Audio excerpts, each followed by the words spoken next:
Radhe Radhe everyone, कैसे हैं आप सभी। आई होप कि आप सभी अच्छे होंगे और अपने समय का सही से उपयोग कर रहे होंगे। तो आज मेरे दिन की शुरुआत हुई थी 2:47 पर, लेकिन स्टडी शुरू करने में मुझे 3 बज गए थे।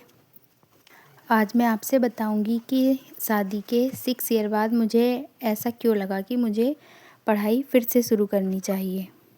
मुझे लगता है कि अगर हम पढ़ाई नहीं करेंगे या फिर ऐसा कोई और भी स्किल हो सकता है जिससे कि हम अपनी लाइफ में सक्सेस हो सकें। तो हमने जो इतने साल पढ़ाई की है, क्लासेस की हैं, 10th 12th किया है, बीएससी की है, एमएससी की है, बीएड किया है, ये सब किया है, इन सारी डिग्रियों का क्या ही मतलब है। फिर तो ये सब बेकार है। अगर हम हाउस वाइफ हैं तो हम अपनी लाइफ में 2 काम कर सकते हैं। फर्स्ट है अपनी लाइफ को ऐसे ही चलने दें जैसे चल रही है, और सेकंड है कुछ समय की परेशानियों का सामना करके अपनी लाइफ को बदलने की कोशिश करें।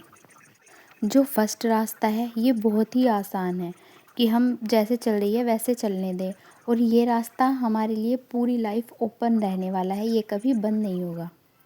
बट जो सेकंड रास्ता है ये हमारी लाइफ में पूरे समय के लिए ओपन नहीं रहने वाला है, क्योंकि हर चीज़ की एक एज लिमिट होती है। अगर हम गवर्नमेंट एग्ज़ाम की तैयारी कर रहे हैं या फिर किसी और एग्ज़ाम की तैयारी कर रहे हैं तो हर चीज़ में एज लिमिटेशन होता है।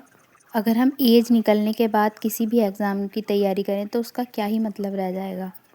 अब हम ये जानने की कोशिश करते हैं कि अगर हम फर्स्ट रास्ते पर चलते हैं तो अगले 5 या फिर 10 साल बाद हम क्या कर रहे होंगे। हमारी लाइफ पूरी तरह से दूसरों के कंट्रोल में होगी। पहले पेरेंट्स पर डिपेंड थे, अब हस्बैंड पर डिपेंड है, और उसके आगे चलकर हम बच्चों पर डिपेंड हो जाएंगे। और ये तो सच है कि जिन पर हम फाइनेंशियली डिपेंड होते हैं उन्हीं के अकॉर्डिंग हमें लाइफ जीनी पड़ती है। अपनी छोटी छोटी इच्छाओं को पूरा करने के लिए हमें दूसरों के आगे हाथ फैलाने पड़ते हैं।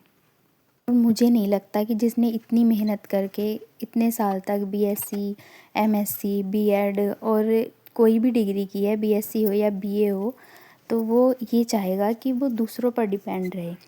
और क्या आप ऐसी लाइफ चाहती हैं? क्योंकि इस लाइफ को हम कहते हैं सिंपल वर्ड में गुलामी की लाइफ।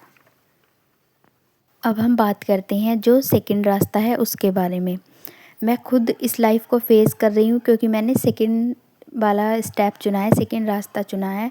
इसलिए मुझे ये पता है कि ये बिल्कुल भी आसान होने वाला नहीं है, बहुत ही मुश्किल है, लेकिन बहुत ज़्यादा लंबे समय के लिए नहीं है।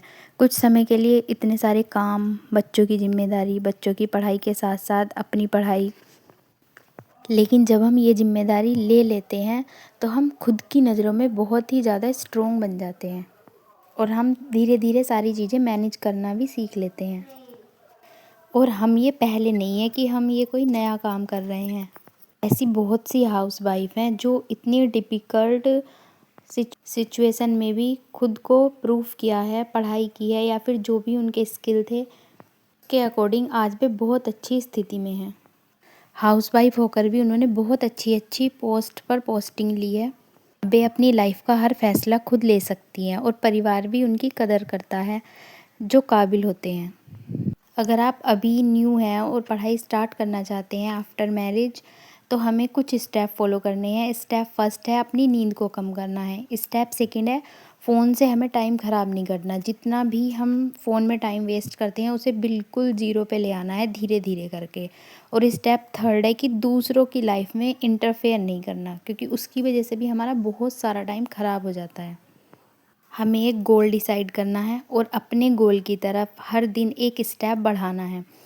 और हमें समझना है कि हम किसी मूवी की एक ऐसी एक्टर्स हैं जो हर परिस्थिति का सामना करके भी अपनी मेहनत से, अपनी लगन से और बिना थके बिना हारे अपनी मंजिल तक पहुंचते हैं, जैसे कि मैरी कॉम में दिखाया गया है। हमें हर समय अपने आप को ताकतवर समझना है, हमें कभी भी खुद को कमज़ोर नहीं समझना है। थोड़ा सा घर का काम करके हमें ऐसा नहीं फ़ील कराना है अपने माइंड को कि हमने बहुत सारा काम कर लिया है, क्योंकि इस दुनिया में ऐसे बहुत सारे काम हैं जो बहुत ज़्यादा मेहनत के होते हैं। और कुछ ऐसी औरतें हैं जो कि उन काम को करके भी अपनी पढ़ाई को जारी रखा और अपना नाम किया है। बहुत से ऐसे बच्चों के भी हम एग्ज़ाम्पल देखते रहते हैं जो कि ऑनलाइन कोचिंग करते हैं और फिर जॉब भी करते हैं, और उनके घर में उनके अलावा कोई और नहीं है जो कि कर सके, तो उनकी लाइफ से तो हमारी लाइफ बहुत ज़्यादा बेटर है, क्योंकि हम अपने घर में रहते हैं, हमें कहीं आना जाना नहीं पड़ता। और फिर सारी क्लासेस आजकल फ़ोन में अवेलेबल हैं, तो इसलिए हम फ़ोन का मिसयूज़ ना करके यूज़ करें अपनी लाइफ को बनाने में।